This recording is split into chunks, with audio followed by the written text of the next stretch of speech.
울프 친구들 안녕. 지금 이 시간은 어제 큐티 때 진행되었던 댓글 이벤트죠. 댓글 이벤트에 이름을 남겨준 친구들을 여기 이렇게 종이에 적어왔어요. 그래서 지금 2명을 뽑아서 베스킨라빈스 파인트 쿠폰을 드리도록 하겠습니다. 오늘은 특별 게스트를 이렇게 소개해 주겠는데요. 스페셜 게스트는 은평 성결교회 교육부의 비주얼, 그리고 제일 키도 크고 제일 잘생긴 간태현 전도사님입니다. 자, 우리 김영준 전도사님을 네. 소개시켜 드릴게요. 자, 지금 그러면 바로 댓글 이벤트 추첨을 진행하도록 하겠습니다. 자, 전도사님 두구두구두구 해주셔야 돼요. 자, 두구두구두구. 자, 한 명을 지금 뽑아볼게요. 자, 네, 그만해주세요. 네. 박준서 어린이 축하합니다. 전도사님이 이렇게 하시고 제가 두구두구 할 테니까 뽑아주세요. 자, 두구두구두구두구두구두구두구두구두구 과연 누가 뽑힐까요? 오. 누구죠? 자, 한지수 친구. 네, 축하합니다. 한지수 어린이 축하합니다. 박준서 한지수 어린이에게 베스킨라빈스 파인트 쿠폰을 드리도록 하겠습니다. 자, 그러면 오늘도 큐티 현장 속으로 출발해 보도록 할게요. 큐티 현장 속으로 출발! 3월 25일 묵상을 시작하도록 하겠습니다. 우리 73페이지에 기록되어 있는 읽고 발견해요 부분을 먼저 한번 보도록 할게요. 한번 읽기 부분입니다. 왜 예수님이 다가올 일을 알려주셨는지 생각하면서 오늘 말씀을 소리내어 읽어보세요 라고 이렇게 기록되어 있죠. 왜 예수님이 다가올 일을 알려주셨는지 생각하면서 오늘 말씀을 소리내어서 읽어보도록 하겠습니다. 예수님께서 이런 비유를 말씀하셨습니다. 무화과 나무와 다른 모든 나무들을 보아라. 잎사귀가 돋는 것을 보면 너희는 여름이 가까웠다는 것을 알 것이다. 이와 같이 너희도 이런 일들이 일어나는 것을 볼 때에 하나님 나라가 가까운 줄 깨달아라. 내가 진정으로 너희에게 말한다. 이 세대가 다 지나기 전에 이 모든 일들이 일어날 것이다. 하늘과 땅은 없어질지라도 내 말은 결코 없어지지 않을 것이다.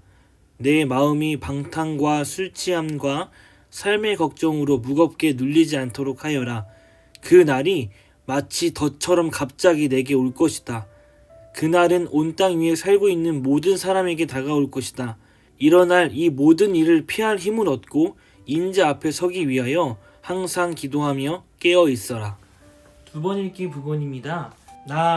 나무에 동그라미 표시를 하고 그리고 나무에 잎사귀가 돋는 것을 보고 알 수 있는 것에 밑줄을 그어보세요. 밑줄을 그어보세요 라고 이렇게 기록되어 있죠. 그리고 기도에 네모 표시를 하고 그리고 왜 기도해야 하는지 찾아서 물결선을 그려보세요 라고 이렇게 기록되어 있습니다. 이 부분을 우리가 중점적으로 보면서 두 번 읽기 부분을 진행해 보도록 할게요. 예수님께서는 이런 비유를 말씀하셨습니다. 무화과 나무와 다른 모든 나무들을 보아라. 잎사귀가 돋는 것을 보면 너희는 여름이 가까웠다는 것을 알 것이다. 이와 같이 너희도 이런 일들이 일어나는 것을 볼 때 하나님 나라가 가까운 줄 깨달아라. 내가 진정으로 너희에게 말한다.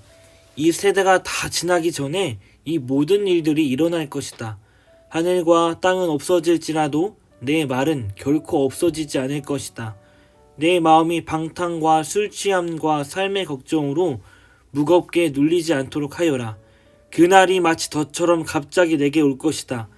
그날은 온 땅 위에 살고 있는 모든 사람에게 다가올 것이다. 일어날 이 모든 일들을 피할 힘을 얻고 인자 앞에 서기 위하여 항상 기도하며 깨어 있어라. 세 번 읽기 부분입니다. 나무에 잎사귀가 돋는 것을 보면 무엇을 알 수 있나요?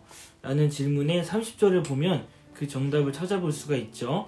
30절을 우리 같이 보면서 이 정답을 여기 빈칸에 기입해 보도록 할게요. 그리고 그 다음 질문입니다.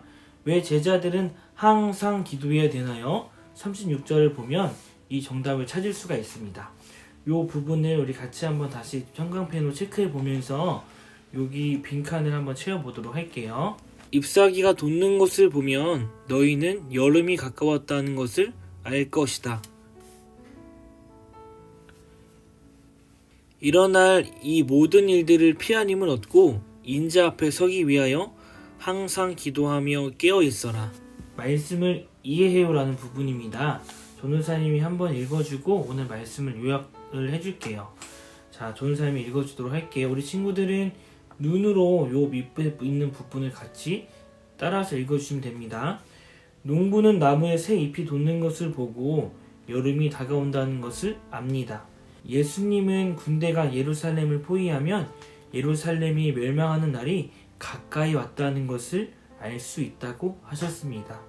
그렇다면 예수님이 이 땅에 다시 오시는 날은 어떻게 알 수 있을까요? 예수님은 그 날이 갑자기 온다고 하셨습니다. 지금은 내 마음대로 살다가 나중에 잘하겠다고 다짐해도 소용이 없습니다. 그때가 닥치면 준비할 겨를이 없을 테니까요.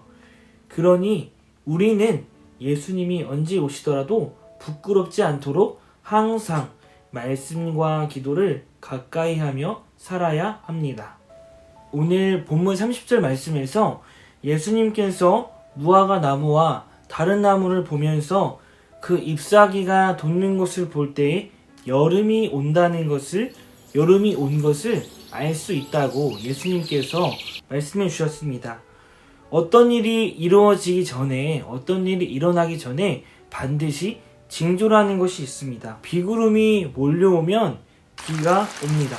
그리고 물이 끓은 뒤에 증발을 합니다. 어떤 일이 이루어지기 전에 그 징조가 반드시 있다는 것이죠. 그렇다면 예수님이 십자가에서 죽으시고 그리고 이 땅에 다시 오실 것을 어떻게 아느냐?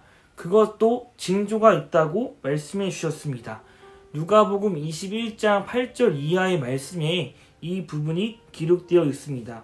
그때에는 예수님의 이름을 빌려서 거짓 선지자들이 하나님의 나라가 가까이 왔다라고 선포할 것이며 또 전쟁이 일어날 것이고 그리고 큰 지진과 질병과 기근이 있을 것이다라고 예수님께서 미리 우리에게 말씀해 주셨습니다. 하지만 징조가 이렇게 있을 것이지만 또 예수님께서는 또 어떻게 말씀을 하셨냐면 징조가 있지만 그 날은 아무도 모른다 라는 것이죠. 그 날이 언제 정확히 올 것인지는 아무도 몰라요. 하나님만 아실 수 있다고 말씀해 주셨습니다. 누가복음 24장 36절 말씀에 이 부분이 기록되어 있죠. 그날과 그때는 아무도 모른다고 했다라고 이렇게 기록되어 있습니다. 잎사귀가 돋으면 여름이 오는 것을 알 수 있겠지만 그날과 그때는 오직 하나님만 아신다는 것이죠. 그렇다면 우리는 어떻게 해야 될까요? 예수님께서 다시 오실 그날, 그때에 대해서 징조는 말씀해 주셨지만 언제 오실지를 말씀해 주시지 않았어요. 그 부분은 하나님만 아시기 때문에 우리가 그 날을 기다리면서 깨어서 기도하고 있어야 되는 것이죠. 예수님께서 언제 오실지 아무도 모릅니다. 하지만 우리가 한 가지 확실한 것은 그것을 준비하는 자세는 하루도 빠짐없이, 하루도 흐트러짐 없이 언제나 예수님을 기다리는 마음으로 우리는 기대하는 마음이 있어야 되는 것입니다. 그래서 오늘 본문 34절 말씀에도 이렇게 기록되어 있죠. 그날이 마치 덫처럼 갑자기 내게 다가올 것이다. 그러므로 우리는 항상 깨어서 기도하고 있어라. 제자들은 항상 깨어하고 기도 있어야 한다는 것입니다. 기도하고 실천해요 부분입니다. 전도사님이 기도하고 실천해요 부분을 어떻게 전달해 줄 수 있을까 생각하다가 전도사님은 다니엘의 이야기가 생각이 났습니다. 다니엘이 위기의 때였든지 위기가 때가 아니었든지 항상 하나님 앞에 기도하는 습관과 훈련이 되어 있는 사람이었습니다. 우리가 항상 하나님 앞에 기도하고 깨어있는 훈련이 되어 있다면 오늘 이 말씀에 두려워할 필요도 없고요. 오늘 말씀에 걱정할 필요가 없습니다. 그날이 언제 찾아오든지 간에 우리는 일어날 이 모든 일들에 대한 피할 힘이 우리에게 생기게 된 것입니다. 어제 말씀과도 연결되는 말씀입니다. 어제 말씀 속에서 예수님께서는 예루살렘의 멸망을 말씀해 주셨어요. 그런데 이 멸망을 말씀해 주셨을 때에 귀가 있고 예수님 말씀을 잘 들은 자는 그 심판을 피했습니다. 하지만 귀가 있지만 그 귀로 예수님 말씀 듣지 못한 자는 그 멸망을 곧이곧대로 받는 것을 이후의 현장에서 우리는 볼 수 있습니다. 우리가 하나님 앞에 깨어 있다면 하나님 말씀 속에서 결코 두려워할 필요가 없습니다. 오늘 말씀의 제목이 뭐였죠? 오늘 말씀의 제목은 항상 준비하며 기다려요입니다. 우리가 하나님의 때를 항상 기다리면서 하나님 앞에 붙어있는 훈련, 깨어있는 훈련을 하는 우리 오육부 친구들이 되었으면 좋겠습니다. 전도사님은 그래서 실천 부분을 이렇게 적용하였습니다. 오늘 전도사님이 아침 9시랑 그리고 오후 점심 12시랑 그리고 저녁 6시에 하나님께 기도하는 시간을 가지겠습니다라고 이렇게 했습니다. 다니엘이 하루 3번 기도했습니다. 하루 3번 기도하면서 하나님을 의지적으로 찾고 하나님께 더욱더 붙어있는 그런 훈련을 하였습니다. 그래서 전도사님이 이 3번의 시간에 하나님을 찾는 그런 시간을 가지고자 하는데요. 우리 친구들도 오늘 말씀의 적용점을 나름대로 찾아서 그 적용점을 실천해보는 우리 오육부 친구들이 되었으면 좋겠습니다. 오늘도 우리 화목한 나눔 이벤트를 진행합니다. 오늘 목요일이죠. 오늘 기도하고 실천해온 부분을 적어서 전도사님에게 카톡이나 문자 메시지로 보내주세요. 카톡이나 문자 메시지로 보내주면 우리 친구들이 그 보내준 거를 전도사님이 이름을 적어서 추첨을 해서 치킨 기프티콘 2명에게 보내주도록 하겠습니다. 오늘은 목요일이니까요. 전도사님이 이것은 주일날 예배 시간에 뽑도록 할게요. 시간을 조금 많이 주도록 하겠습니다. 그렇다고 해서 여러분들이 설렁설렁 하라는 것이 아니라 이 적용점을 여러분의 나름대로 잘 찾아서 적어서 전도사님에게 꼭 보내주세요. 아시겠죠? 우리 오늘도 말씀으로 넉넉히 살아나가는 그리고 말씀으로 힘차게 살아나가는 우리 오육부 친구들이 되었으면 좋겠습니다. 전도사님이 오늘 하루를 위한 기도 그리고 말씀이 여러분의 삶이 되도록 전도사님이 기도하겠습니다. 사랑의 하나님 감사합니다. 하나님 오늘도 우리 친구들 아침에 일찍 일어나서 눈 비비고 하나님 말씀을 듣습니다. 그리고 하루를 정리하는 가운데 하나님의 말씀을 듣는 친구도 있습니다. 이 시기에 하나님의 말씀을 듣고 훈련을 한다는 것이 정말 쉽지 않은 일임을 우리는 고백합니다. 하나님, 우리 친구들 하나님께 깨어있는 훈련, 하나님께 붙어있는 훈련을 하는 우리 친구들 축복하여 주시고 삶에서의 지혜로 그리고 총명함으로 하나님께서 우리 친구들을 축복하여 주시옵소서. 이 미래를 대표하는 친구들 될 수 있게 해주시며 하나님의 마음으로 세상을 움직이는 우리 친구들 될 수 있도록 인도하여 주시옵소서. 이 모든 말씀 예수님의 이름으로 기도드렸습니다. 아멘. 우리 친구들 오늘 하루도 넉넉히 말씀으로 살아가는 오육부 친구 되길 소망합니다. 우리 내일 또 같은 시간에 만나도록 해요. 안녕.